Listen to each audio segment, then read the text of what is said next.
जय गुरु जी। सत्संग एक ऐसी चीज है जो सुनाता है उसका भी भला, जो सुनता है उसका भी भला। ये गुरु जी ने ऐसे ही बनाया हुआ है, तभी सबको उस टाइम पे खड़े होके कहते थे कि चल तू अपना सत्संग सुना। और जब सुनते या सुनाते थे तो गुरु जी कई बार किसी का कल्याण करना होता था, इशारा करते थे, कहते ध्यान ना सुन। सुनते तो सब थे, पर गुरु जी कई बार लोगों को इशारा करके कहते थे कि ध्यान ना सुने लो। गुरु जी के साथ जो हमारी फैमिली की जो जर्नी है वो 1985 से शुरू हुई थी। मेरे फादर साहब की आंखों की दिक्कत थी, बिल्कुल ब्लाइंड थे, वो कुछ नहीं दिखता था उनको, रात दिन का भी नहीं पता चलता था। तो ऐसे ही किसी ने बताया कि एक यंग गुरुजी हैं यहाँ जलंधर मॉडल टाउन में, तो आप उनसे मिलो जाके। तो जिस दिन गुरुजी ने सबब बनाया मिलने का, उस समय जब इनकी आंखें खराब हुई जवानी में, तो मेरे ग्रैंडफादर ने कोई बाबा नहीं, कोई गुरुद्वारा, कोई मंदिर, कोई डेरा, कोई डॉक्टर, कोई वैद फकीर, किसी ने जो जहां बताया मेरे ग्रैंडफादर लेके गए, कहीं भी कुछ नहीं हुआ। जिस दिन गुरुजी को मिले, आज रात को मिले, ऐसी कृपा करी, घर जाके सो गए, सुबह उठे, पूरा का पूरा विजन वापस था, पूरा का पूरा। और आज भी 75 प्लस हो गए। मेरे को चश्मा लग गया, उनकी आंखों को अभी तक नहीं चश्मा लगा। फर्स्ट क्लास दुनिया घूम रहे हैं। जो मेरा जो गुरुजी के साथ कनेक्शन था वो एक सेवा का था, और एक गुरुजी ने ना बचपन में मेरे को एक वरदान के रूप में एक चीज बता दी थी मेरे को, बल्कि मेरा कोई उस काम में इंटरेस्ट नहीं था। कि गुरुजी को ना खाना बनाने का बड़ा शौक था। कई बार वो मूड में होते थे तो किसी के घर जाना, तो किचन में चले जाना, चल आंटी तू बाहर चल, आज दाल मैं बनाना या आज सब्जी मैं बनाना। तो 2-3 बार मेरे को हेल्प करने का मौका मिला गुरुजी के साथ किचन में। एक बंदा चाहिए होता था, कोई बर्तन धो के दे, कटिंग करके दे, ये करके दो। तो मैं खड़ा था, ये जलंधर कैंट की बात है। तो गुरुजी ना बड़े मूड में थे, तो ऐसे सब्जी बना रहे थे, तो खुश बड़े थे। तो मैंने कुछ पूछा, मैं कहा गुरुजी ये कितनी देर में बन जाएगी? कहते बस 2 सीटियां लगवानियां, सब्जी तैयार। और फिर मेरे को बोला, कहते तू भी ना खान पीन का काम करी। मैं चुप कर गया। उस समय मेरी सेहत वैसी नहीं थी, पतला था। तो मैंने ऐसे ही गुरुजी को बोला, मैं कहा गुरुजी हलवाई बनाओगे मेरे को? तो गुरुजी ने, पेट भी नहीं था उस टाइम पे, तो गुरुजी ने पेट में उंगली मारी, कहते पेट तो तेरा हलवाइया बन गई है। तो मैं चुप हो गया। तो जब बड़े स्टडी वगैरह खत्म करी, तो जब भी डैडी ने पूछना गुरुजी क्या करवाना बाबे को, वो खान पीन का काम कराओ। 1-2 बार गुरुजी ने बोला तो डैडी थोड़े सीरियस हो गए। तो डैडी ने बोला, यार गुरुजी से ऊपर तो है नहीं कोई भी, तो अगर गुरुजी कह रहे हैं कि खान पीन का काम कर, तो फिर खान पीन का काम करो फिर। तो हमने थोड़ा ऐसे ना ढूंढने लगे उस समय। तो गुरुजी ने मना कर दिया, कहते कुछ और देखो। कुछ और देखने लगे। तो एक हमारी रिश्तेदारी में फैमिली थी, उनका हाईवे पे ढाबा था, तो उनका वीजा लग गया था पूरी फैमिली का, वो बाहर जा रहे थे। तो उन्होंने बोला कि जी ऐसे ले लो हमसे, अगर आपको चाहिए तो हमने गुरुजी से पूछा कि गुरुजी एक ऐसे ऐसे ढाबा मिल रहा है, ले ले। गुरुजी ने वो भी मना कर दिया। इस सत्संग में ना संगत जी एक चीज का ध्यान रखना, जब तक टाइम और जगह दोनों मैच नहीं ना करते, गुरुजी ना हमको घुमाते रहते हैं, बहुत घुमाते हैं। तो गुरुजी ने बोला नहीं कुछ और देखो। हम चुप कर गए। फिर कुछ मिला ही नहीं फिर कुछ करने का। हम 4 भाई हैं, मैं सबसे बड़ा हूँ। वो छोटे वाला रेडी हो गया, उसने गाड़ियों का काम सीखा, तो हमने मोटर गैरेज खोल ली। तो मैं थोड़ी देर उसके साथ हो गया। जब भी मेरी बात पूछनी डैडी ने, गुरुजी क्या करना है उसका, कहना खान पीन का काम करो। तो जब पूछना तो कहना कुछ और देखो। चलते रहे चलते रहे। तीसरे ब्रदर ने ग्लास का बिजनेस शुरू कर लिया, तो मैं उसके साथ हो गया। तो वहां थोड़ा मन लगा तो कंटिन्यू करता रहा उसके साथ में। 2002 में गुरुजी लास्ट बार जलंधर आए थे। उसके बाद नहीं आए फिर गुरुजी। 2002 में जब गुरुजी जाने लगे ना, वापस दिल्ली आने लगे, तो हम सब खड़े थे माथा टेकने के लिए। तो गुरुजी गद्दी पे बैठे हुए थे, तो लास्ट में मैंने माथा टेका। तो जैसे ही मैंने माथा टेका, गुरुजी ने मेरे से 2 सवाल करे। कहते तेरे काम काज का की हाल है? मैं कहा गुरुजी नहीं चल रहा, मतलब कि कुछ नहीं कमाई हो रही। तो फिर गुरुजी ने दूसरी बार पूछा, कहते खान पीन का काम करो। उस दिन पता नहीं अंदर से क्या चल रहा था, तो उस टाइम मैंने गुरुजी से पूछा, मैं कहा गुरुजी कहाँ करूं, आप बताते भी नहीं हो। तो गुरुजी ने स्माइल दी। स्माइल देने के बाद बोले 2012, 2002 में बोले 2012, कुछ नहीं बोला, खड़े हुए गाड़ी में बैठे वापस दिल्ली आ गए। अब डैडी भी पास खड़े थे, तो मैंने उनको बोला, मैं कहा गुरुजी ने तो बड़ा लंबा टाइम दे दिया। कहते 2012। मैं कहा चलो। अब डैडी भी कहते जो मालका की मर्जी, हम क्या कर सकते हैं उसमें। समय निकलता रहा, बट एक चीज हम सबको पता थी, एक बड़ी क्लियर बात होती थी, जिसे पंजाबी में कहते हैं ना, इट दी लकीर वांगू। गुरुजी ने जो मुंह से निकाला वो बात सच होनी होनी है, चाहे जो मर्जी हो जाए। कई बार तो गुरुजी मजाक में भी किसी को कह देते थे, वो थोड़ा खाया कर मोटा हो जाएगा। वो अगले दिन देखते थे, वो थोड़ा मतलब कि उसको लगता था कि मैं मोटा हो गया हूं शायद। तो गुरुजी का स्टाइल बड़ा जबरदस्त होता था। तो फिर उसने बोलना कि गुरुजी मैं तो मोटा हो गया, आपने कल बोला था। कहते फिर की करिए, पतला करो। तो गुरुजी ने ऐसे ना, ऐसे मारना पीठ पे हाथ, कहते चल 5 किलो घट गया। ऐसे भी गुरुजी बड़ी मस्ती करते थे। तो 2007 में गुरुजी चोला छोड़ गए। बड़ा मन व्याकुल हुआ कि हम किससे पूछेंगे, कौन बताएगा हमें, क्या करेंगे हम। उस समय 2007 में तो मेरा बिल्कुल कारोबार खत्म हो चुका था, मैं नौकरी कर रहा था। तो बड़ा उस समय ना बड़ी जिंदगी में हलचल बहुत हुई। टाइम आया तो अब मेरे को बात याद थी कि 2012 गुरुजी बोल के गए हैं कुछ ना कुछ तो होगा, बता के कुछ नहीं गए थे कि क्या होना है।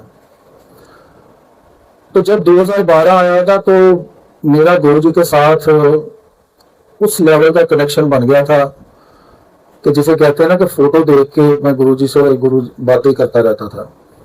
कुछ भी होना, फोटो के आगे बैठ जाना, गुरुजी ऐसे हो गया, ऐसे हो गया। तो मतलब कि एक अलग सा एक ना, वो जिसे कहते हैं ना, मेंटल लेवल बहुत ऊपर चला गया था। तो बीच बीच में फिर मैं कह देता था गुरुजी जनवरी आ गया 2012, तो खत्म होना, फिर कह देना गुरुजी फरवरी आ गया, मार्च आ गया। हर महीने गुरुजी को याद दिलाता था गुरुजी 2012 जा रहा है। तो बड़ा मन परेशान हुआ। फिर टीवी में भी आने लगा जी 2012 में, शायद आप लोगों को याद होगा कि 2012 में दुनिया खत्म हो रही है।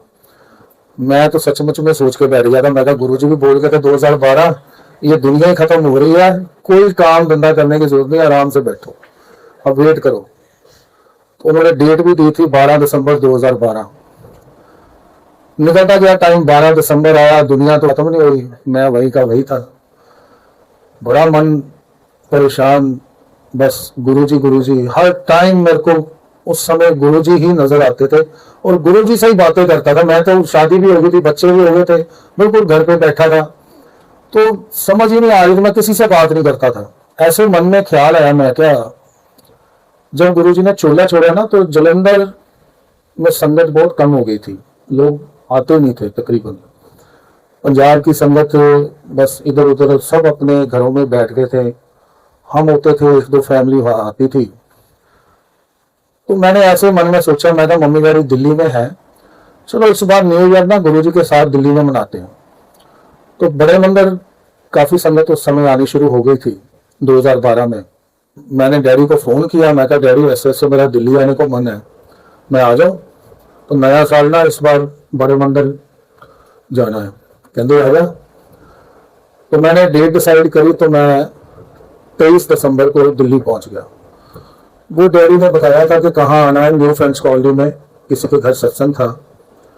तो डैडी ने बोला कि तेरी ट्रेन इतने बजे आनी है, तो सीधा न्यू फ्रेंड्स कॉलोनी आ जाना, तो फिर उसके बाद हम चलेंगे। मैं कहा ठीक है जी। मैं पहुंचा उनके घर, पहुंचा तो आंटी जिनका घर था तो उन्होंने बोला कि बहुत थोड़े लोग आए थे। लोग क्या, 4 कपल थे, एक मम्मी डैडी थे और एक आंटी थे जिनका घर था। टोटल 11 लोग, 12वां मैं था। तो डैडी ना एक रूम में बैठे हुए थे तो सत्संग सुना रहे थे। तो मैं जब गया तो आंटी ने बोला कि लंगर लगा हुआ है डाइनिंग टेबल पे ही, तो तू डाल ले, तू खा, तेरे को भूख लगी होगी।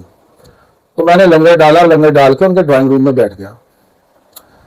जैसे ही बैठा, मैंने अभी आधी रोटी भी नहीं खाई होगी, तो गुरु जी की, जैसे कहते हैं ना चक्री, हम चक्री कहते थे, गुरु जी की चक्री शुरू हो गई घूमनी।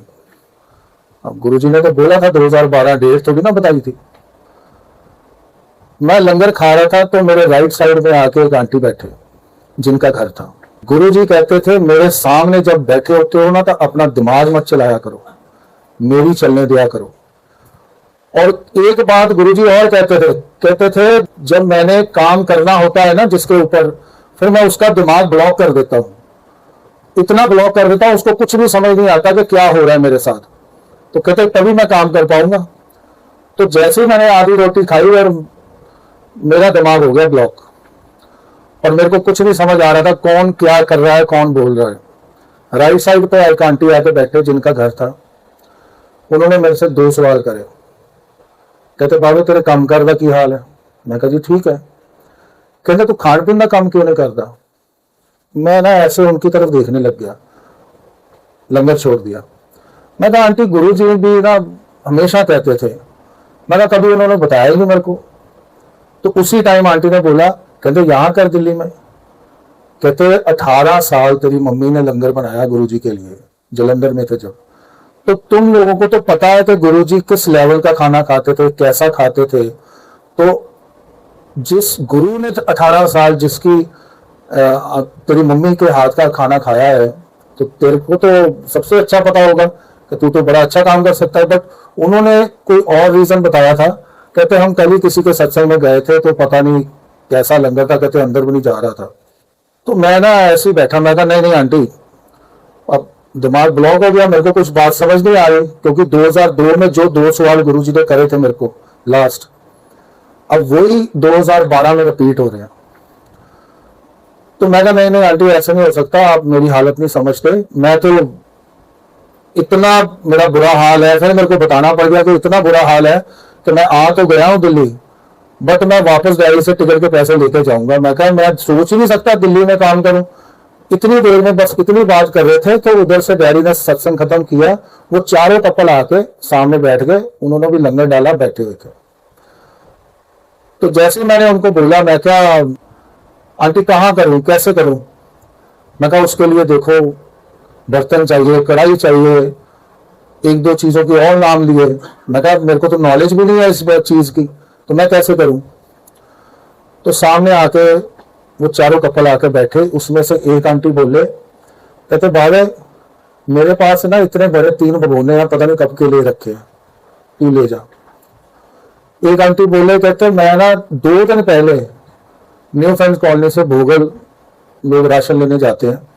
कहते मैं भोगल गई थी तो मैं घर का राशन ले रही थी, पता नहीं मैं क्यों इतनी बड़ी एक कमर्शियल भट्टी भी ले ली मैंने, तैयारी गुरु जी ने पहले ही शुरू करवा दी थी। कहते मैंने भट्टी ले ली, अभी तक कार कोच में खड़ी है मेरे। तो कहते अब मेरे सर्वेंट भी पूछ रहे थे कि मैडम ये क्यों ले आए आप? कहते मेरे को तो समझ नहीं मैं क्यों खरीद ली इसको। तो कहते शायद गुरु जी ने वो तेरे लिए खरीदवाई थी। तीसरे अंकल बोले, कहते एक मेरे पास बहुत बड़ी एक लोहे की कढ़ाई है, कहते जब हम खुला घर था तब की इतनी पुरानी पड़ी है, तो फ्लैट बन गया तो आंटी ने बोला था कि ये आते जाते पैरों में लगती है, इसको ना कबाड़िए को बेच आओ।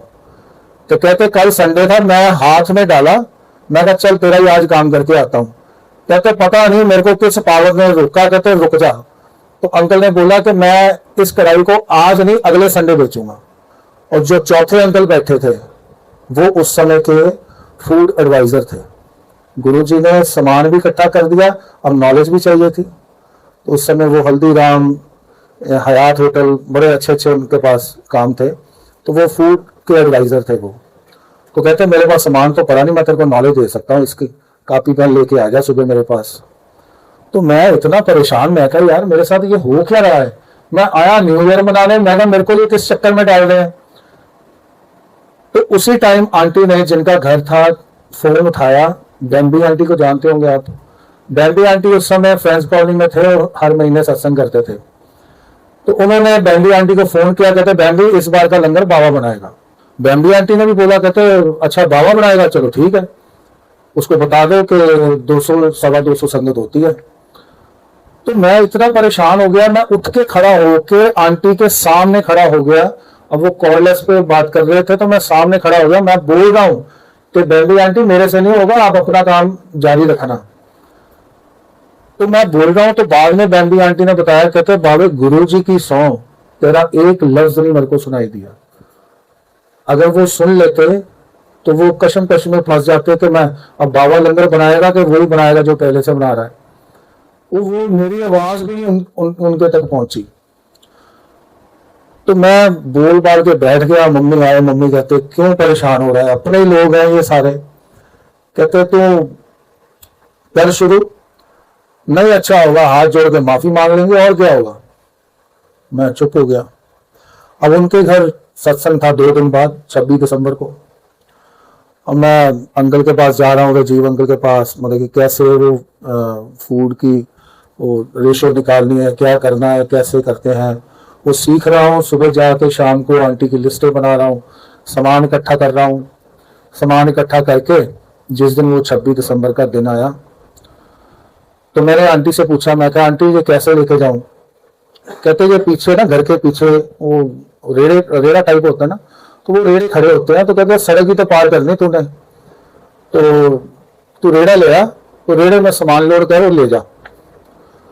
मैं गया ऐसे घर के पीछे, तो जो पहले खड़ा था मैंने उसी से बात करी। मैं कहा ये फ्रेंड्स कॉल नहीं जाना, तो थोड़ा सा सामान है, राशन का, सब्जियां हैं।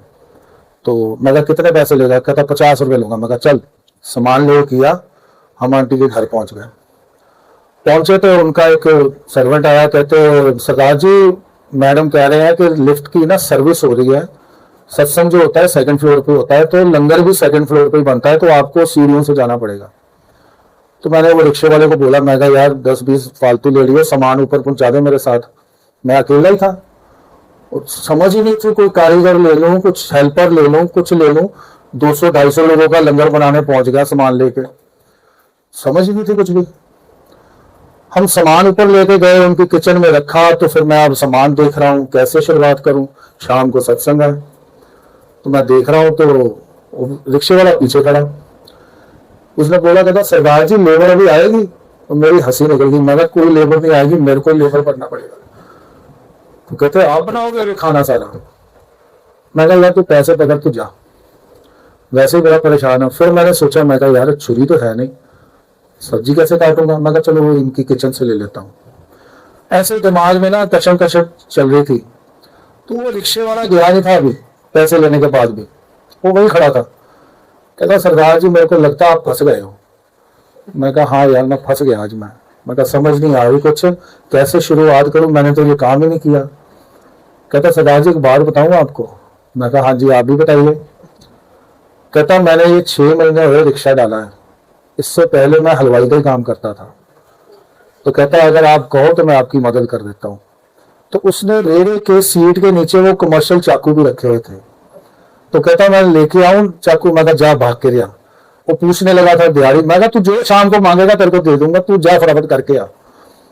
लोग कर करा के हमने तो सारा कुछ तैयार कर दिया। मम्मी आए, मम्मी ने बताना था कैसे कैसे क्या करना है। तो हमने 4-4:30 बजे तक लंगर सारा रेडी कर दिया।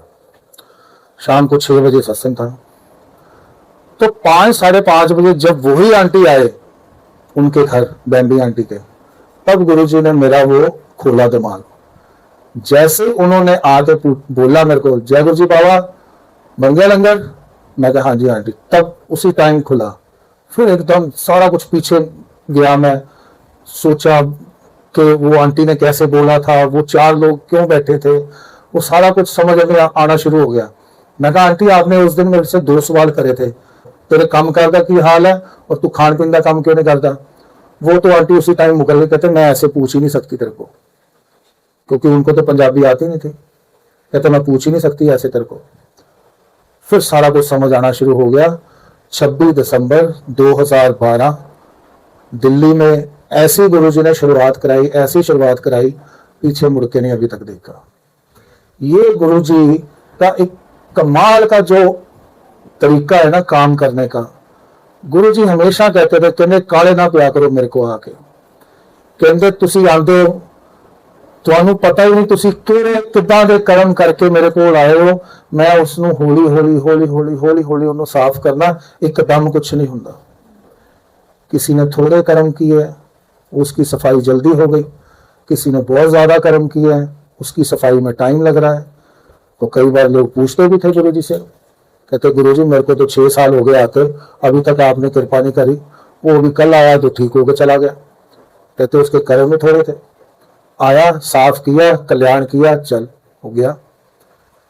और कई बार तो गुरुजी ऐसी संगत भी हमने देखी है, माथा भी नहीं टेकने देते थे गुरुजी।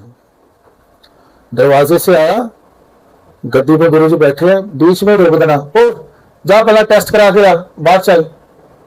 अब उसने तो गुरुजी को बताया ही नहीं कि वो किस चक्कर में आया है। गुरुजी पहले ही जा पहले टेस्ट करा के आ दोबारा, फिर बताइए आके। तो टेस्ट कराने उसने वापस आना, उन्होंने कहना मैं तो ठीक है जी। तो ऐसे एक बार ये एक सत्संग है जलंधर के पास, एक फ्लॉर शहर है, वहां से एक लड़का आया, उसको फिट करते थे। तो आके ऐसे ही आया तो गुरुजी ने उसको माथा भी नहीं टेकने दिया। गुरुजी कई बार भगा भी देते थे लोगों को। तो गुरु ने कहना कितना आया तो चल पा जाए, तो मुड़ते रहा है मेरे को। वो बंदा खड़ा सोच रहा है कि मैं तो पहली बार आया हूँ, मैंने क्या इनका कर दिया जो एकदम से इतने बुरे तरीके से मेरे को डांट रहे हैं, लोग सामने बैठे हैं। उसको भेज दिया, चला गया वो फ्लोर। वो आज तक नहीं हमने उसको देखा कभी। चला गया तो थोड़ा टाइम निकला, अब उसके कर्म गुरुजी अपने ऊपर ले रहे हैं। थोड़े से थे उसके, अब अपने ऊपर ले रहे हैं। क्यों? उसकी बीमारी ऐसी थी, फिट पड़ते थे, गाड़ी चलाता फिट पड़ जाए तो मरेगा, सड़क पे खड़ा गिर जाए तो मरेगा। तो उसको गुरुजी ने बचाने की खातिर उसके जो थोड़े ग्रह थे अब अपने ऊपर कैसे लिए। गुरु आपने कई बार वीडियो देखी होगी, गुरुजी को ना नाखून खाने की बड़ी आदत थी। तो गुरुजी ने ना ऐसे नाखून खा रहे थे तो दांतों से नाखून को पकड़ा, जोर से उखाड़ दिया नाखून। इतना ब्लड निकला गुरुजी से, इतना ब्लड निकला। फटाफट मम्मी ने आया, चुन्नी लपेटी, डैडी, एक डॉक्टर अंकल बैठे थे वहां पर, डॉक्टर अंकल बैठे थे, वो भागे केमिस्ट की दुकान पर फर्स्ट एड लाने के लिए। तो मम्मी फटाफट डैडी उठा के इनको रूम में ले गए।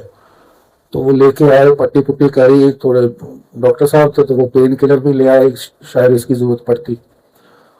तो गोली वोली तो खाई थी गुरुजी ने, वो ड्रेसिंग करवा ली। अब सारे आराम से सुन बैठे हुए कि ये क्या कौतक है गुरुजी का। फिर डैडी ने पूछा कि गुरुजी जब आपने अपना नाखून खींचा है, मैं आपके पीछे खड़ा था, तो ये आपने जानबूझ के खींचा है, ये ऐसे नहीं हुआ। तो हंस पड़े, कहते जरा आया सी ना दोपहरे, कहते ਉਹਨੂੰ ਕਹਿੰਦੇ ਸੀ ਫਿਟ, ਉਹਨੂੰ ਮਿਰਗੀ ਦੇ ਦੌਰੇ ਆਉਂਦੇ ਸੀ। तो कहते ਉਹਦੇ थोड़े ਜਿਹੇ ਕਰਮ ਜਦੋਂ मैं देखे तोड़ के कितने के रह गया, तो उसके अफजाने में गुरुजी ने अपने नाखून की कुर्बानी दी। कहते उसको कर दिया मैंने ठीक, अब उसके बाद उसको फिट नहीं पड़ेंगे। तो फिर गुरुजी ने हंस पे, कहते कौन जानता दूजिया दी पीड़ा नूं, सब कहते अपनी ही पीड़ा लैके आते मेरे को। हुण कहते वो तो सुखी होकर घर बैठा, दर्द तो मैनू सहनी पैनी हुण इत्थे। सो ऐसे गुरु जी थे हमारे।